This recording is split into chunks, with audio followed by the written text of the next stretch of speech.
Everyone, welcome to the show. So, Republican Congressman George Santos has agreed to a plea deal in his Brazilian theft case. And one of his staff members is in trouble now for making kind of rapey, gross comments online about a reporter. So, first, I'll get into the details of this plea deal. You guys might recall, like, I don't know, 785 scandals ago with George Santos, it was revealed that he had stolen money. This was in Brazil. He took money from a man that his mother was taking care of.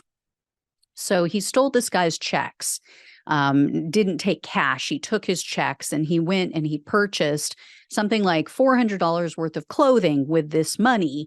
Well, the checks bounced and the store owner reported it to the police. And so the man had messages from Santos admitting to the crime.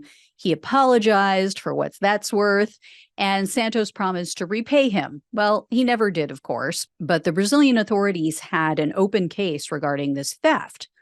They didn't know where to find him, though. They didn't know where Santos was until he stupidly decided to become a public figure. So, as we all know, Santos was just indicted in the U.S. on very serious charges that could land him in prison for years. And so it seems he's trying to maybe relieve some of the pressure because he's agreed to pay $2,800 to the victims and then $2,000 in fines. And he'll supposedly pay this money within the next 30 days. The Brazilian authorities said they're not going to close this case until he makes the payments, until they receive it. I also wanted to share just a little bit of news about charges, about these, U.S. charges. Santos was required to hand over his passport, so that's good. And then he also has to obtain permission just to travel between New York and D.C. Unfortunately, there was an interview with the Washington Post with a financial fraud and public corruption attorney.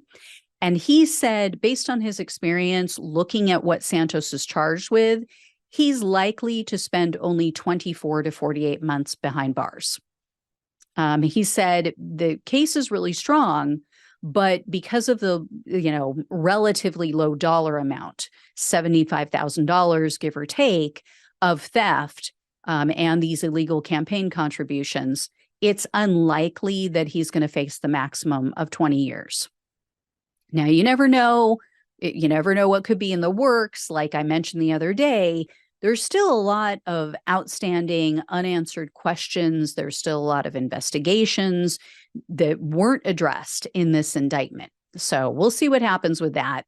But there was late breaking news today about a Santos staffer named Vadim Bura. He, according to the Daily Beast, is a convicted drug dealer. So of course, he used to work for Steve Bannon. He worked for Matt Gaetz. I mean, the Republicans do love themselves some convicted felons, don't they? Who else is going to go along with all of their amoral and illegal actions? Anyway, Bura made a bunch of comments on Twitter last night about a journalist named Jacqueline Sweet.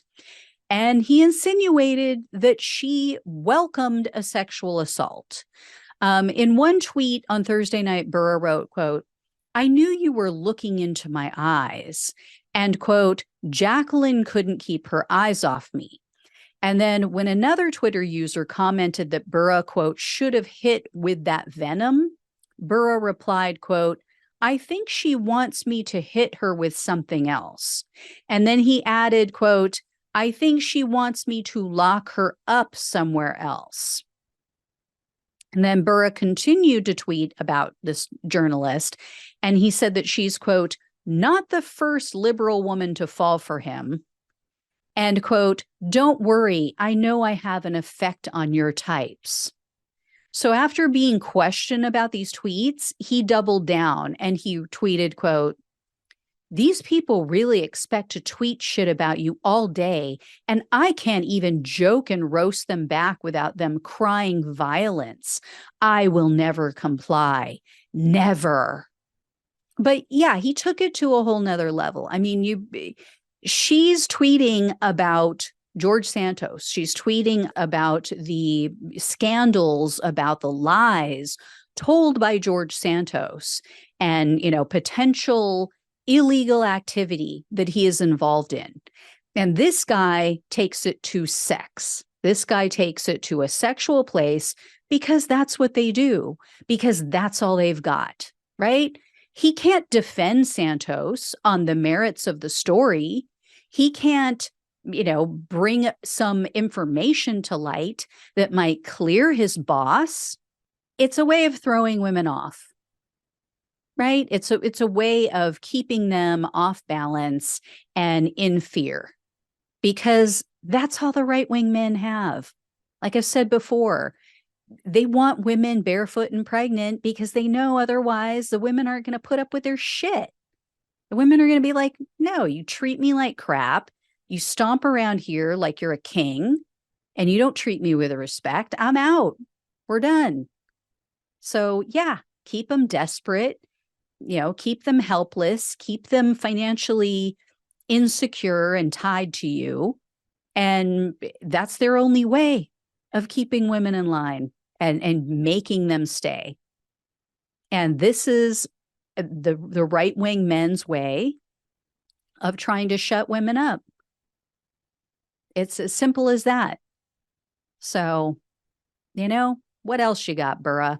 I don't think it's going to make her back down.